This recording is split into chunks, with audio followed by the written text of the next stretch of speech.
where nightmares come to life and the shadows have stories to tell. If you're brave enough to stick around, hit that subscribe button and turn on notifications, because you never know when the next story will creep up on you. Now, settle in, turn down the lights, and get ready for a journey into the unknown. This is Campfire, where fear has a voice.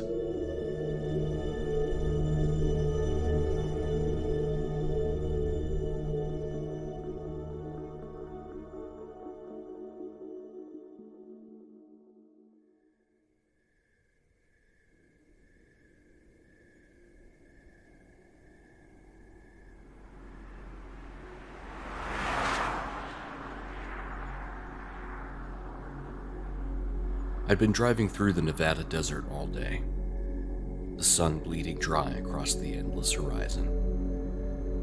When the night finally fell, it came quick, like someone flipping off a switch. That's when I saw it. A battered old road sign leaning off the shoulder, half lit by my headlights. Chinese buffet, 5 miles. I almost laughed. Out here, in the middle of nowhere? But my stomach growled. It was dinner time. I figured, hell, why not?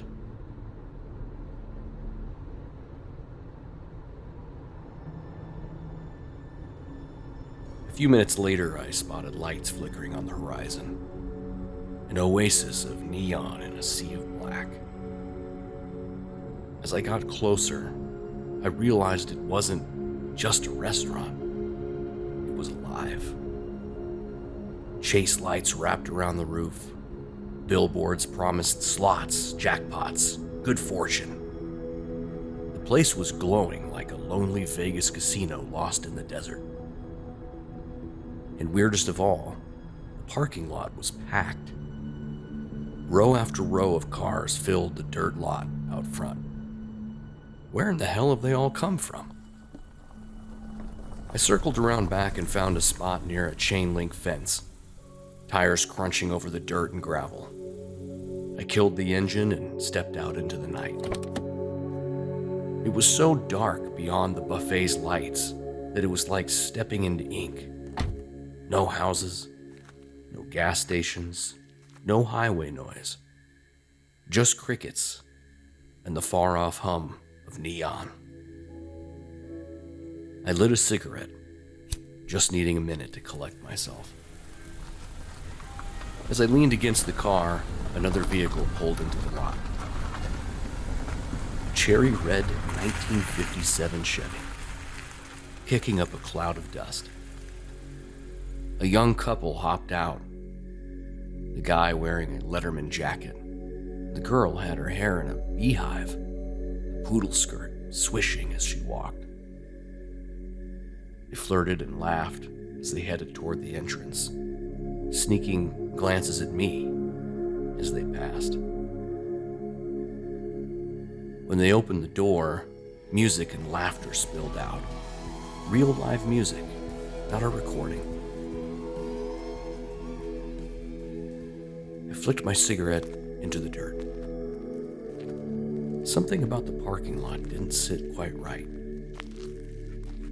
Every car looked out of place.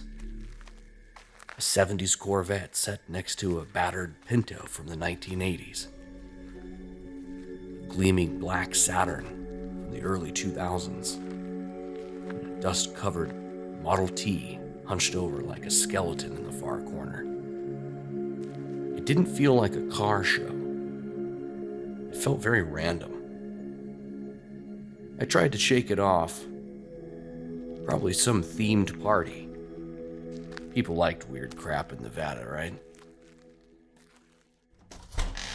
I pulled the heavy front door open and stepped inside. The smell hit me first. Cigarettes, old carpet, sweet and sour chicken. Thick enough to taste. The lobby was lined with slot machines, their neon guts flickering as old women hunched over them, feeding in coins with dead-eyed focus. A woman at the podium greeted me with a mechanical smile. "Welcome. How many tonight?" "It's just me," I said. She handed me a plastic plate and pointed me toward the dining room. "Bar seat, if you like. No wait." I made my way, my boots sticking slightly to the scuffed linoleum. The buffet stretched forever. Steaming trays of fried rice, General's chicken, lao mein, egg rolls. It smelled amazing. But the people... something about the people was off. An elderly couple, in 1990s tourist attire, chatted with a young man at a booth dressed like he'd just stumbled out of Woodstock. A group of teenagers with 1980s UFO patches giggled at the crab legs. What looked like a flapper girl from the 1920s twirled in the corner, her sequins catching the dim light as she visited with two punk rockers from the late 90s. The creativity was off the charts. I've never seen a costume party like this. But Halloween wasn't for months. There was no theme, no coordination. It was like a party where everyone got a different memo. I took the bar seat gladly, plopping down next to a man in a black suit and sunglasses, a battered guitar case leaning against his stool. He nodded once in greeting, but said nothing, smoke curling from the cigarette clamped between his lips. On my other side, a young couple, modern, normal, whispered nervously, glancing around the room like they were looking for an exit. The bartender appeared. "What to drink?" "Just water," I said. He handed me a glass and gestured toward the buffet. Eat. Good tonight," he said. I grabbed a plate and wandered toward the buffet. The food was unreal. Crispy, sizzling, steaming. I piled up on fried rice, orange chicken, beef and broccoli. My mouth watered just looking at it. Near the stage, a band kicked up. A drummer in suspenders. A man at the mic crooning something old and smoky. "Here we go again with the heavy load." The singer grinned and said, "Give it up for the lovely Miss Venus and the exquisite Miss Diamond." Two burlesque dancers strutted onto the stage, winking and twirling in feathered bows. Crowd roared. I tried to focus on my food, but the feeling kept crawling up my spine. Never been to a buffet like this. In the darkest corner of the room, half swallowed by shadow, sat a man in a wheelchair. Gaunt, ancient, a cigar clamped in his teeth. He wasn't watching the show. He was watching me. Left with just this heartache all alone.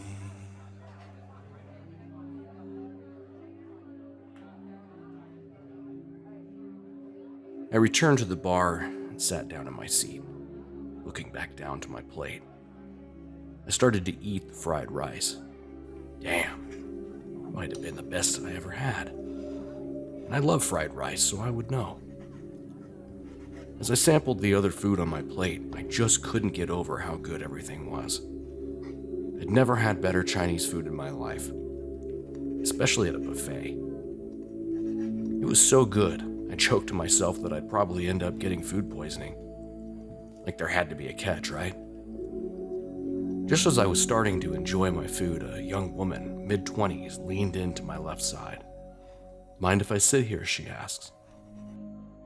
"Go right ahead." She was beautiful too. How could this place have so many people? And some of the most attractive women I'd ever seen. It was crazy. She ordered a water as well, along with the sake. She looks at me and smirks.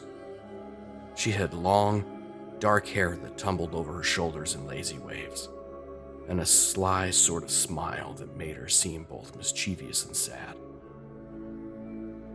Her eyes were deep brown, just a touch of eyeliner. The kind of eyes that seem to look right through you. What is a good-looking fella like you doing in a place like this? I stopped eating and look at her with a chuckle. This chick is seriously flirting with me. I might have asked you the same question. She smiles as the server brings her a shot of sake. She takes the shot, looks at me. Well, I'm not a fella, though. That's very true, I agree. So what's up with this place? Is it like a special event here tonight? She proceeds to tell me that it is a very special event. They were throwing a welcoming party. Someone new to the community. She then asked the bartender to make a special drink.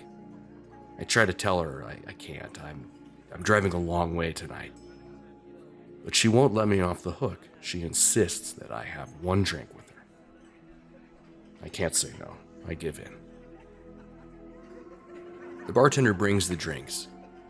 And to my surprise, it's my absolute favorite alcoholic beverage. I mean, what are the odds? How did you know? She smiles. I had a feeling. I take a drink, and just like the food, it's perfect. I look her over. She's dressed as if she came out of the late 1970s. Leather jacket slung casually over a faded graphic tee, high-waisted jeans that hugged her hips, and scuffed sneakers. Not stylized like you'd see at a costume party, just casual, effortless, like she belonged to that time. What is it with all the costumes, I ask? Why is everyone dressed from different eras? She simply says, well, this place has been here a long time. Not sure what kind of an answer that was, but okay. I ask her if she lives nearby, and she nods. Yes, very close. I come here most nights. I don't know why. I guess it's kind of silly. I've been hoping that someone like you would walk in here. It can be pretty lonely sometimes. I can imagine. There isn't another light in sight. You must not see many people. Well, I see them when I'm here, but I've never felt connected to anyone just yet. But I don't know. I mean, forgive me for being forward. There's just something about you, Jonathan, that makes me feel happy. She said my name. How do you know my name? I asked. The flirting was dying down. I had a feeling, she responded. With a smile, she said her name.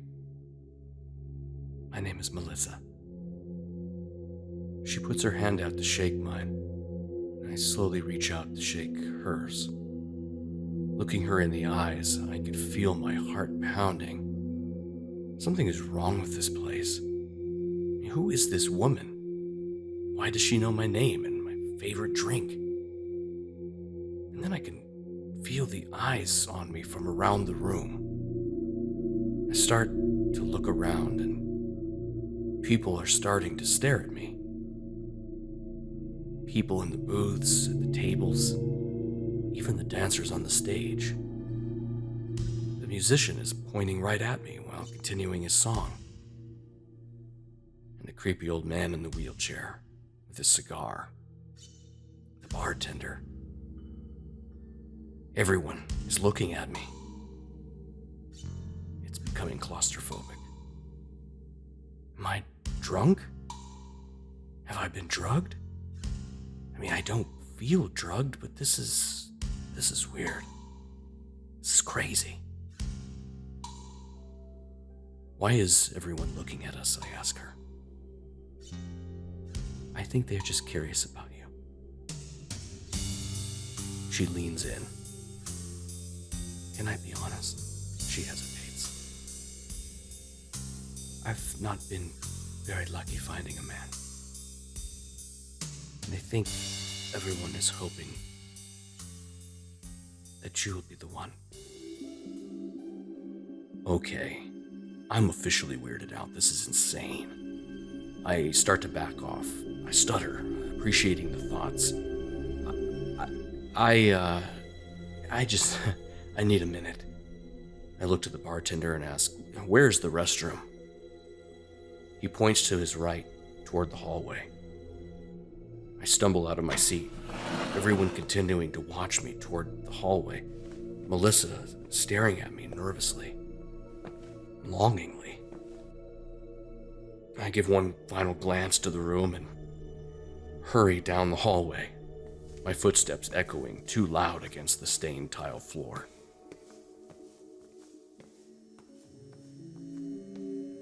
The hallway was dim, lined with buzzing fluorescent lights that barely pushed back the darkness. I could still feel everyone's eyes burning into my back, even though I knew they were out of sight.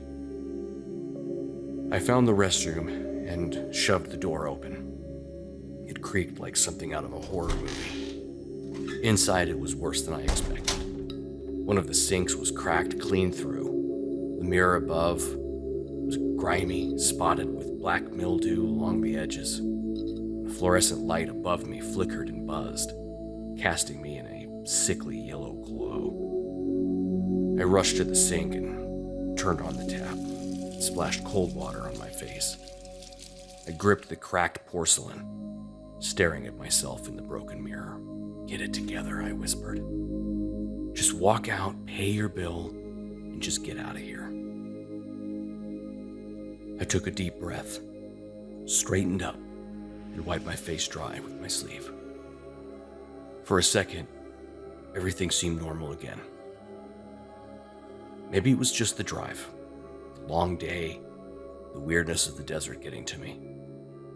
I pushed the door open, and stepped back into the hallway. The air felt different, heavier, darker.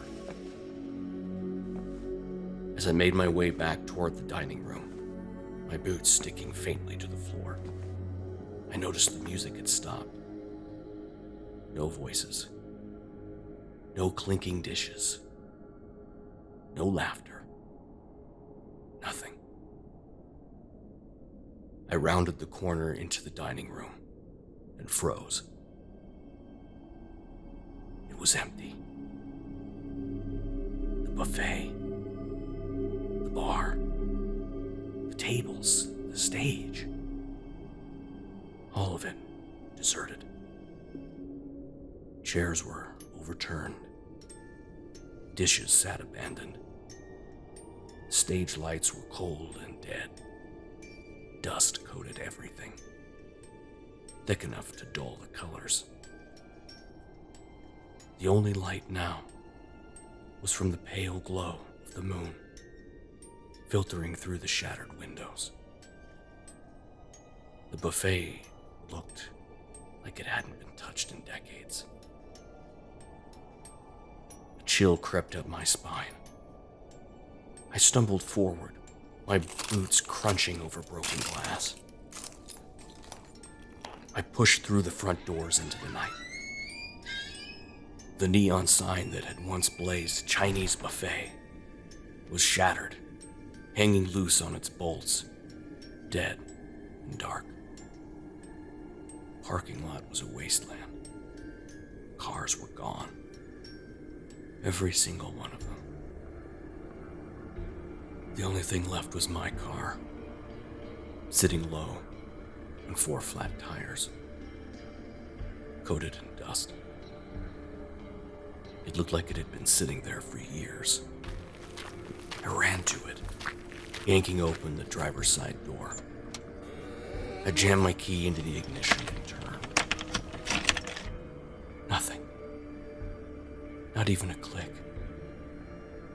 Panic surged through me.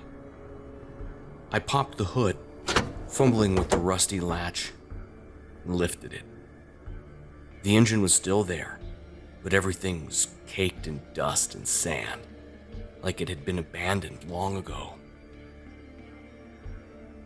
I slammed the hood down and backed away, spinning around to look at the highway.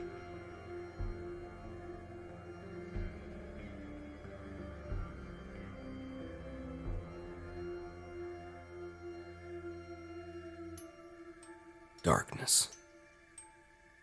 No cars. No lights. No movement. Just an endless black ocean of desert stretching to the horizon. I knew that I was alone. And then I heard it. Jonathan? I spun around. Standing in the dirt lot was Melissa. She looked the same as before. Leather jacket, faded tee, high-waisted jeans.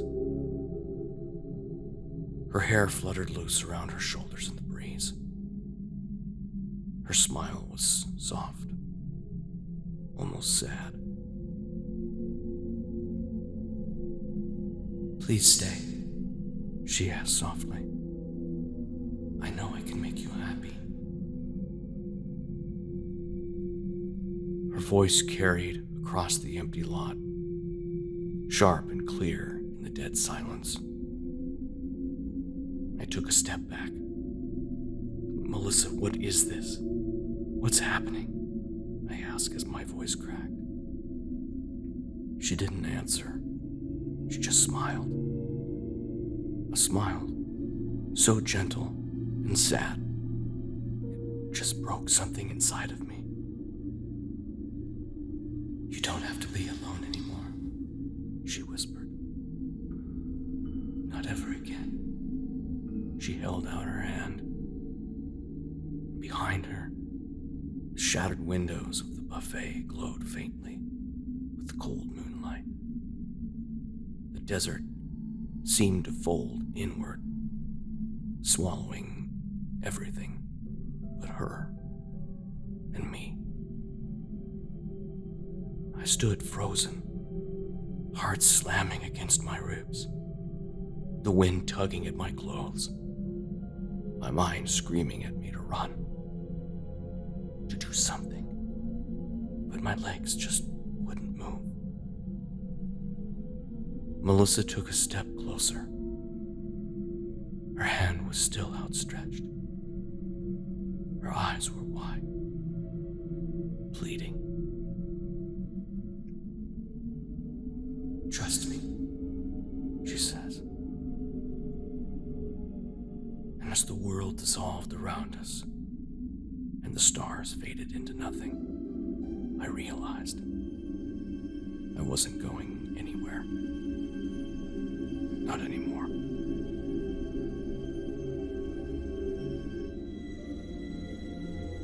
If tonight's story left you with a lingering chill, make sure to like, subscribe, and share it with someone you know who loves a good thrill. Until next time, stay vigilant and keep the fire burning. Campfire is a Stonegate creative production and was created by Michael D. Goff, Audrey Goff, and Aaron McCulloch. For more information, visit stonegatecreative.com.